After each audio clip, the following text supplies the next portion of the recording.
In 2015, 1 year before the EU referendum, I gave a speech at an international media conference organised by the European Centre for Press and Media Freedom. My speech revealed shocking examples of British newspapers publishing blatant lies about migrants and refugees. These lies directly promoted xenophobia, leading to the vote for Brexit and fueling the rise of the far right. I cited the 8 steps to genocide and suggested that Britain might already be on step number 3, described as one group denies the humanity of the other group. Members of it are equated with animals, vermin, insects, or diseases. And Britain today? I think we are stepping in the wrong direction. Watch the full video and add your thoughts in the comment section.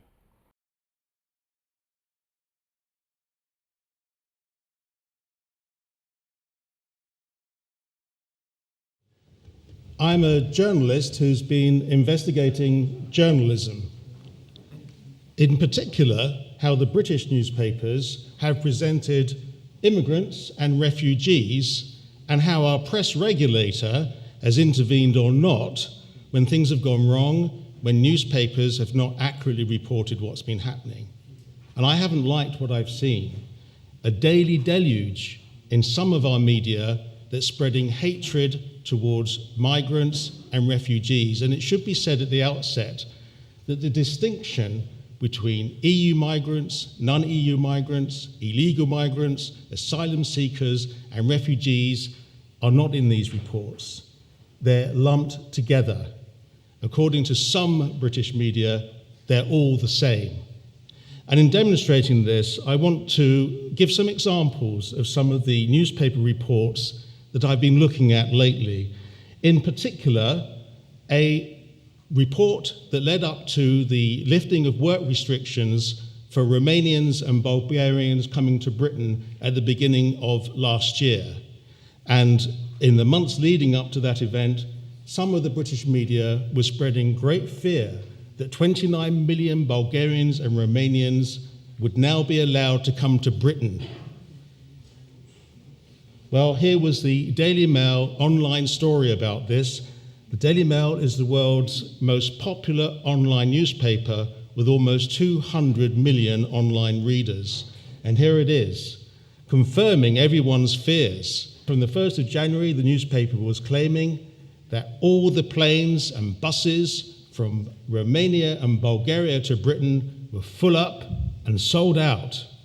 They're on their way. And the readers, there were almost 1,800 comments underneath the story, pre-moderated comments from readers absolutely horrified. Our country's already full. Please don't come here. We don't want you. It shows my stomach to be invaded like this. So all this hatred towards Romanians and Bulgarians in particular, and generally against migrants, was something that this story churned up.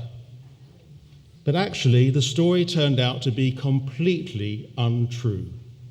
Flights had not been doubled, as claimed by the Daily Mail, and in not very PR speak, Wizz Air press office told me it's complete rubbish.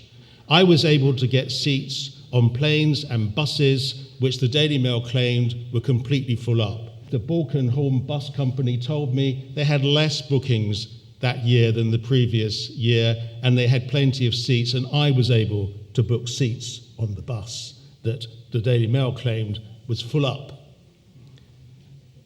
Well, with my journalist colleague 𝗕𝗟𝗦𝗣𝗥𝗦𝗣𝗥, an investigative journalist from Romania, we teamed up and we analysed this Daily Mail story line by line and came up with 13 serious complaints. We even tracked down people who the Daily Mail claimed to have interviewed who said we were not interviewed. I presented 13 complaints to the Press Complaints Commission, now called IPSO, and it took 7 months of investigation by the Press Complaints Commission, during which time the actual condition of them investigating was that I should shut up. I had to remain quiet. I couldn't report anything for those 7 months. At the end of the 7 months, I was able to say on my own blog that actually, although they didn't agree with all the 13 complaints, the Press Complaints Commission agreed that the Daily Mail had broken the Editor's Code of Practice, which is their ethics code, on probably what is their most serious code one on accuracy. I put this on my blog, which is eu-rope.com. By the way, don't get my blog mixed up with eu-rope.co.uk, because I discovered not long ago that that site specializes in ropes for bondage. Nothing to do with me, Daily Mail, in case you might be in the audience. So I won, but the Press Complaints Commission refused to publish their findings. They refused to tell the Daily Mail that they had to tell the public that they had broken the Editor's Code of Practice on accuracy. I'd spent 7 months being silent, and if I hadn't published the results of our own press regulators' deliberations on this, nobody would ever have known. And I just wonder, I raised the question whether this has anything to do with it, because this guy, 𝗕𝗟𝗪𝗥𝗧𝗜𝗍, is the editor of the Daily Mail, but he has a second job too.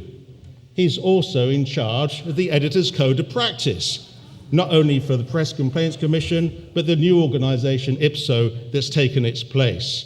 I raised that as a question.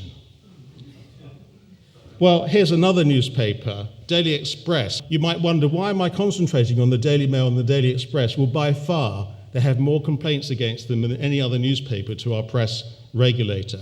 This is a story from some years ago. Doesn't matter, because not much has changed in the intervening time. This is a typical Daily Express story against immigrants who are milking the system. And again, they don't distinguish immigrants, asylum seekers, refugees, illegal immigrants. According to this story, they're all the same. I analysed it and came up with multiple factual errors in this story. It was complete nonsense. And yet, based on this, a lot of xenophobia is raised. For example, one inaccuracy: hordes of illegal immigrants are queuing to be smuggled into Britain to claim benefits. What the newspaper didn't tell anyone is that illegal immigrants are not entitled to any benefits.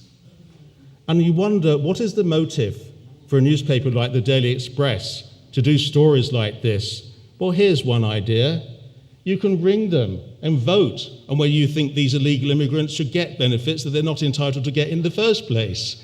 If you vote yes or no, the Daily Express still makes a lot of money out of it.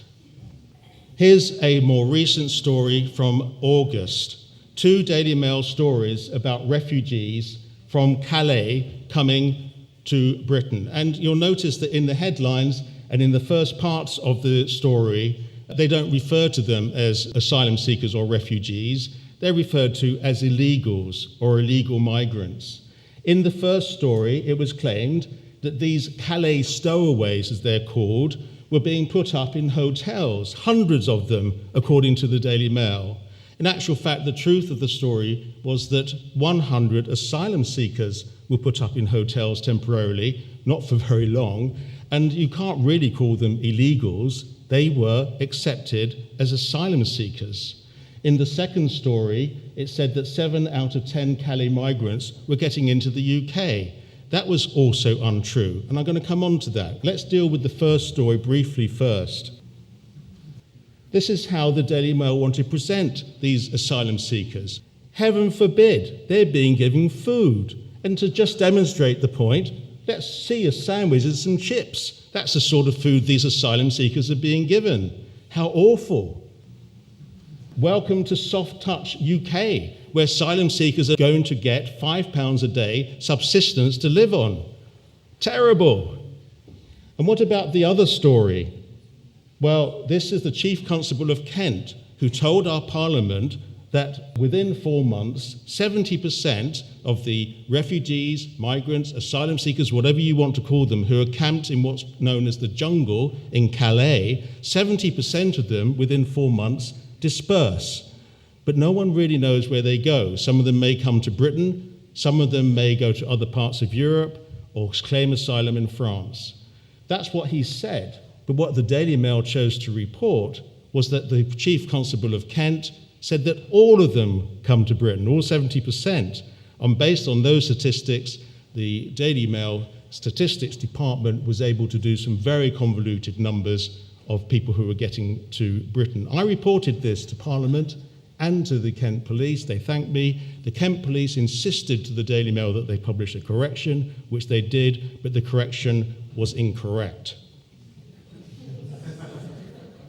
So what does this lead to? A newspaper that can spread lies, that promotes xenophobia, so we end up with cartoons that are acceptable. Cilla Black was a famous personality, a TV star, who had recently died. And here she is, queuing up to heaven, and the Daily Mail feel that they can say, sorry for the long queue into heaven, Cilla, but there's a lot of illegals who are ahead of you. Illegals mean asylum seekers. Asylum seekers, 2,600 of whom drowned on the Mediterranean. And this is how a leading newspaper in Great Britain is depicting that.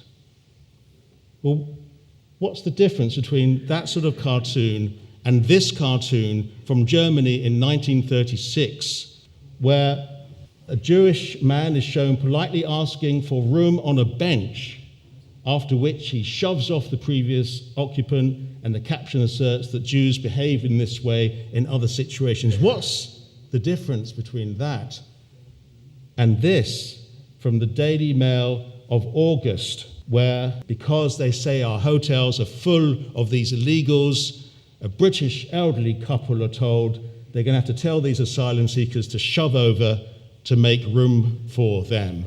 Well, only this week, Home Secretary of Great Britain, Theresa May, gave a speech to say how mass immigration to Britain was not good for the country. Mass immigration in a country where just 12% of our population is foreign-born, actually similar to Germany, similar to most other modern Western countries. Not that unusual, but she went on to say that immigration had zero value to the country.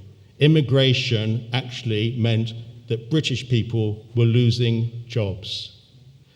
Is it any wonder that because of that rhetoric from our government, a government, incidentally, who is also planning to scrap our Human Rights Act and talking about leaving the European Convention on Human Rights, is it any wonder if the government can play that sort of rhetoric, that we can have newspaper columnists, for instance, in The Sun, referred to migrants as cockroaches? And what she meant wasn't migrants, really. They're not using the right terminology. These are refugees and asylum seekers. Well, Genocide Watch is an organization that keeps an eye on these things, and they've said that there are actually 8 steps to genocide. And for my reckoning, we're probably on step number 3, the dehumanization of a group of people, in this case, migrants and refugees. They're all foreigners, talking about them as vermin and cockroaches, putting them across in a way which makes them subhuman. So from my observation, it looks to me that we have a media that promotes xenophobia. And I should add that there are millions of people in Great Britain who do not feel this way. There are millions of people in Britain who actually are supportive of refugees. There are hundreds of thousands of businesses who hire immigrants and are very pleased that they're available to be hired. But in the backdrop of media and government, it seems to me that we may well be on step 3 on the 8 steps to genocide. And I really hope that I am wrong. Thank you. Thank you.